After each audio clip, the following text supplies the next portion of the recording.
Hey guys, we're here with a special guest today, Sean, who finished top 32 at the North American Remote Duel YCS with White Forest Fiendsmith Centur-Ion. So that's a bit of a mouthful to say. Maybe I'll pass it over to you in terms of why you decided to play this kind of combination. So I decided to play this deck specifically because one, the White Forest is quickly becoming like my second favorite deck of all time, Sky Striker being the first. But the cards just allow you to do so much, and they have so much resource and utility as well as a power level. The reason I combined it with Centurion is because I get the benefits of Centurion into like the Mulch Armies, Shifter, and all that whatnot. But my end board is far better than the regular Centurion deck at the cost of um, a little bit less. I don't play as any hand traps. I play three Ash, I guess, and Fool Loss, but everything else is board breakers, which I also think plays well into the format. This is, except for I cut one terraforming card for card, the same list I took to the Denver regional. I ended up winning that event as well. So this list has been performing extremely well for me more than just this weekend. Awesome. Well, let's just get right into the list then. All right, sounds good. So we'll start off with the main deck. I am playing for the White Forest. We're playing a Stellar of the White Forest. This is your main starter. This by itself, with one spell and trap pitch, gets you the whole board, which consists of two of your or two of the level 12s. I play Cypher and Blazar. You get the Book of Eclipse off of the Silvera. You also get Fiendsmith's Desiree, and then you also, instead of the second 12, could go for a second Book of Eclipse if that matchup it's better in that matchup. LZ, 3 LZ, same with that. This gets you a Stellar, and so it's same thing. And it's also your best extender. 3 Sylvia of the White Forest. This is also a one card starter. You need 2 spell and traps pitch with this one. You need 1 or 2 with this one, and you need 1 with this one. But this by itself gets you everything except for at the end you have to choose between the second 12 or the Book of Eclipse, just because you're shy one of those. But this by itself also gets you basically an unbeatable board. 1 Rusia, it's an extender, lets you draw. It feels terrible to open, but you need to play at least 1. And then 2 Tails. It combos really nicely with the Centurions. It allows you to search for your White Forest. Unfortunately, you have to control an illusion or spellcaster, so you can't start with it. And so I only play 2, but it is still a really nice pitch off these because it's free spell and trap value. Because I'm not playing toys. And then 1 Woes because this card's part of your end board. It's really good, and through like Shifter or whatever, if someone like Perulia's you can set up a lot through like 1 draw with the Centurions, or if they Fool Loss you can give them 1 draw, and you can still set up quite a strong board. That's it for the White Forests. And then for the Centurion package, it's a fairly small Centurion package. I've got 1 Primera, 1 Trudea, and 1 Gargoyle for the monsters. You access all 3 of them through the combo. Well, sometimes you don't go through Gargoyle in specific lines, but and some of the lines where you started like Sylvie, you can pitch a Stellar with your stand-up Centurion, and then Gargoyle sends the stand-up for cost, and the Stellar will revive itself.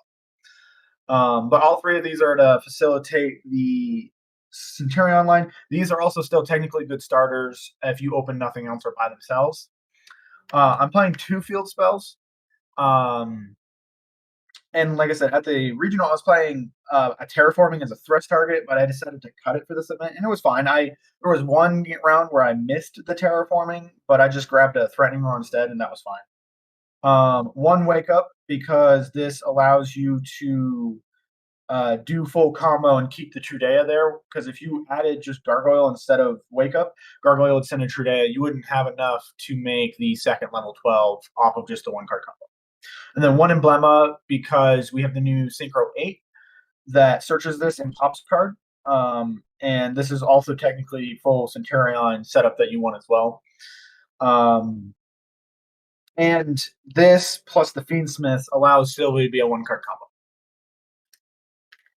That's it for the Centurions, and I'm playing a really small Fiendsmith package, just 2 Engraver, 1 Lacrima, and then I'm not playing Track Blurry. I'm playing Sunked for the reason this is a spell that I can still, because Track is still a spell too, but this is a spell that if I open, I can pitch it if I need. It's still a search target off him, so he's not dead in hand. But if I open this, I can either pitch it for a White Forest, or if I activate it, it's not using my normal summon like Lurie would. And you can't pitch Lurie because it's a monster. So it does everything that the engine needs to, because all I'm doing is making Desiree. And then Desiree's there to beat War Breakers. That's it for engine. The rest is non-engine. I said I'm on 3 Fool Loss and 3 Ash. This is to counter Fool Loss. It's just a good card otherwise. Going forward, I don't think I'm going to main deck this anymore, just because it's not a spell and trap, and it kind of clogs. Yeah, you have stand up Centurion to pitch it. It's fine if you main it, but it felt kind of bad all day. But I don't know. It maybe it was just the day, because at the regional it felt okay, but I might just move it to the side deck. And the reason I'm on a board breaker approach instead is because they're spells and traps, and you need to open pitches. And so I'm playing 3 Droplet. This card's insane.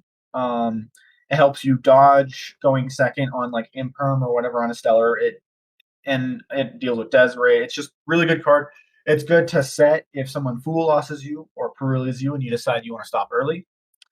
Not so good in the Shifter, unfortunately, but we have 3 Final Ringer of the End Times. This card was probably my favorite non-engine all day. This card is really, really good. It helps you dodge Imperm on your Stellar. It doesn't dodge Wheeler, but it helps you dodge Imperm on a Stellar when you're going first. It deals with the Tempai Field spell. It deals with the Deception going second. It's kind of like Cosmic Cyclone. You just chain it to target the Desiree's equip. And it's also your best set into Fool Loss, Shifter. I guess not the best set, that would be threatening more, but it's a really good set into your threatening or your Shifter, your Fool Loss, and all that if you decide you want to end early. And it just interacts well with everything. The next board breaker is Evenly Matched. This card's insane. If you open Droplet Evenly Matched, you delete boards. I ended up Fool Lossing as a meta player, and then they passed on. I asked their Deception, so they passed on like almost a full board. I evenly matched them for like 10 cards. They didn't end on any negates. Another board breaker is 3 Thrust. This card is good for searching this or your 1 talents. But going first, I wanted a main deck way to deal with Shifter, Fool Loss, and all that whatnot. Or if I just get like hand trapped out of the wazoo. This is like super good. And I think I'm going to be main decking this as far as Tempai is in the format. And then the 1 Call by the Grave. That's it for the main deck. On to the side deck. I was on 3 Dogwood. It's pretty self-explanatory. It's just time card. If you're getting late into the rounds or whatever. And then I also side it for Tempai sometimes, depending on what I'm feeling. Because it's not impossible for them to kill you through this, but it makes it a lot harder, especially if you set up 1 or 2 interruptions or whatever. It makes it a lot more challenging for them. They have to open pretty well to kill you through this. 2 Perulia, so that way post side I can be on 2 Perulias if I needed to, or I can swap these out with the Fool Loss if it's not as good in that matchup. 1 Feather Duster, it's Feather Duster. 1 Cosmic, just because it's for Centurion. It's like the last slot. And then I had a bunch of cards for Tempai, Shifter, people that make me go first, whatnot. 3 Power Sync Stones. It's just basically copies 2 through 4 of Skill Ring. It doesn't really affect you at all, and you can turn it off on your turn, just like Snake Eye can because of the White Forests. I'm playing 2 more Threatening Roar, so post side, if it's any kind of Shifter deck or Tempai, I'm going to be at 3. I'm going to side all of these traps in. I'm going to be at total of 7 more sided in plus the thrust. So I have a good chance of seeing something that Tenpai has a hard time dealing with. One skill drain. Again, I can turn it off. It's really good. Most of my stuff, like Blazar, can activate under it, stuff like that. You can activate your Book of Eclipse and then chain one of the White Forest in the graveyard to tag it out, and your effect will resolve. One anti-spell, it just helps with, going first, board breakers if you don't want to Tenpai to play, really. And then last card on the side was a Scarlight. Again, you side this in if you're getting close. And then there's like certain matchups where you can blow up the board. It's like better than another option in your extra deck, but mostly it's for close time. And then your extra deck, I'm playing one of each of the White Forest synchros. You only need more than one because you recycle them. This one searches, this one is your Book of Eclipse, and this one lets you summon the other two. And this is also how you climb through your Centurions, because your level 4 tutors plus this makes Auxilla. I'm playing the one Primera Premise, the one Auxilla, and the one Legatia for the Centurions. Legatia is really good. There's a lot of times where you've opened the stand up or part of the combo, and you can just decide to draw a card instead of searching because you don't need to. And then Legatia also helps you go second. Non-target pop's pretty nice. This popping as well, I outed like a Necker Valley with it one time in round 2. That was really good. And then for your level 12 package, it's Crimson Dragon, Blazar, and Cypher. Cypher's really good. I chose it over like the second Blazar or like the Hot Red or whatever, because it says that the first time each card you control every turn would be destroyed. It's not, and so it's really hard for Tenpai to clear through this because they can't. Their first Raigeki and their first Lightning Storm that they use isn't going to do anything. And then you still have negates to place on that active effect. In every matchup and blind, I summon this first because the second one comes out on your opponent's turn. Once I know I'm playing against Tenpai, this is the first one, and then this comes out on your opponent's turn. For the Fiendsmith package, it's one Close Moon, one Requiem, one Sequence, and one Desiree. That's all I need to say about this. This engine is really good, and this is what makes the board so hard to deal with, is because your Centurions plus the woes that you set are both trap cards, and so if they go like Dark Ruler or Droplet to try to deal with your board, you have trap cards to chain, and then you can chain Desiree, so it makes the board really hard to deal with. And then my last two like flex slots or like not requirements.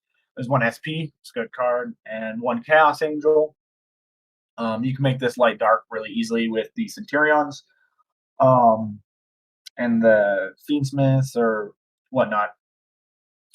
Another cool part about the Fiendsmiths into making Centurions, if you are in like a weird hand where you have like one of these on the board, but you don't have the second two, because if you open like Sylvia or whatever, to go into this, you can do the Fiendsmith plus one of these into your Auxilla because it's 6+6. So there's a lot of ways that the engines kind of mesh into each other.